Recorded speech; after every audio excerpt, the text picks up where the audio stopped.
Have you ever wondered what it costs to live in one of Asia's most vibrant cities? Is it expensive? Is it cheap? And how does it stack up with Western capitals? Hi, I'm Zenesta. And I'm Nabeel. We recently packed up our life in Sydney and is slow traveling the world with our 3-year-old daughter. And our first destination is here, Kuala Lumpur, Malaysia. And we have already lived here for 3 months and this is our last week. And in this video, we're going to share how much it cost us to live here in Kuala Lumpur, Malaysia for 3 months. So let's dive in.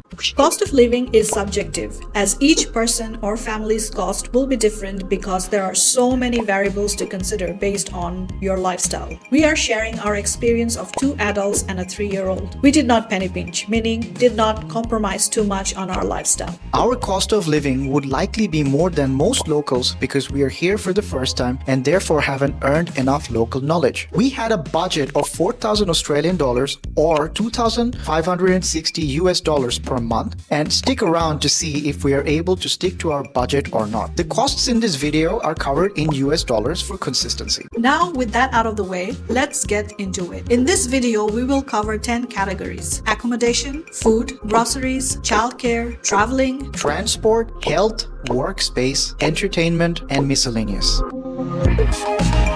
First up, accommodation. This is usually the biggest expense for most people. For us, it was about 28% of our total expenditure. Location is key and you pay based on location. We stayed in Sri Hartamas, which is 1 kilometer away from one of the most popular expat location here in Kuala Lumpur. Our monthly tally was $755 over a period of 3 months. Month on month, it changed because in the first month we stayed in an Airbnb, but for the next 2 months we were able to find another unit in the same apartment complex but directly from the landlord, which reduced our costs and allowed us some savings. We did a whole video on finding accommodation in Kuala Lumpur and we will link it in the description for you.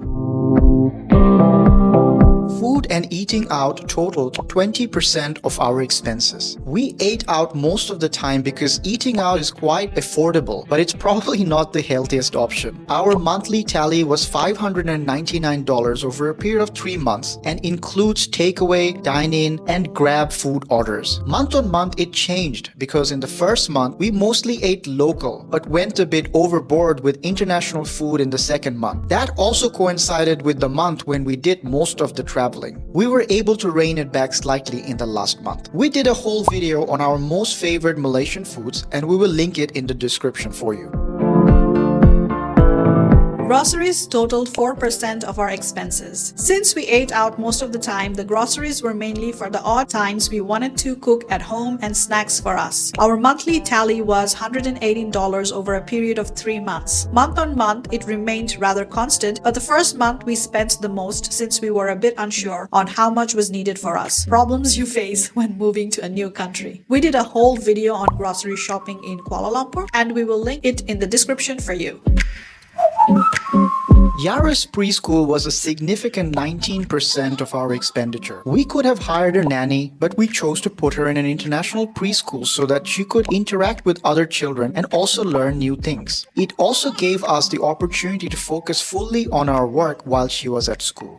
Our monthly tally was $509 over a period of 3 months. Yara absolutely loved her time there and the teachers were so kind and caring. We feel we absolutely took the right decision for us. We did a whole video on finding preschools in Kuala Lumpur and we will link it in the description for you. Next up, travel, which made up 7% of our expenses. During our stay in Malaysia, we traveled to Putrajaya, Malacca, Ipoh, Cameron Highlands, Penang, Genting Highlands, and different parts of Kuala Lumpur. Our monthly tally was $193 over a period of 3 months. Bulk of the traveling happened on the second month, and we didn't travel at all on the third month as we spent most of the time editing. We did a whole series of travel videos in Malaysia, but we will share the Putrajaya video, which we really enjoyed. Next up, transport, which made up 6% of our spending. We hardly used public transport like the MRT or local buses. Instead, we used Grab for most of our moving around as it was so convenient and affordable. Our monthly tally was $164 over a period of 3 months. Grab is very easy to use, but the prices fluctuate a lot depending on the time of the day. But you can see that we continue to get better with using Grab throughout the 3 months.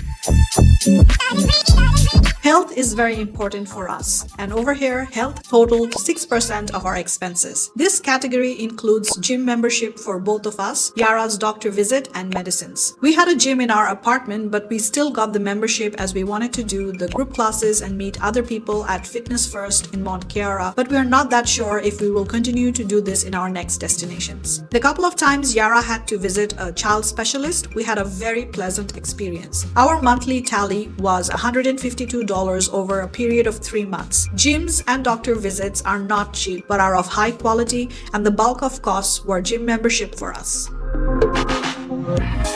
Our co-working space expenses totaled to 4%. We got membership at Common Ground, Mount Kiara, which we use mostly for deep work such as editing and planning. Our monthly tally was $96 over a period of 3 months. We felt this was a worthwhile investment because it allowed us to get out of the house and to mingle with other people with diverse work backgrounds. Otherwise, the change we made would have been too drastic for us and potentially lonely. But in the future, we might mix and match between coffee places, work from home, and co-working spaces.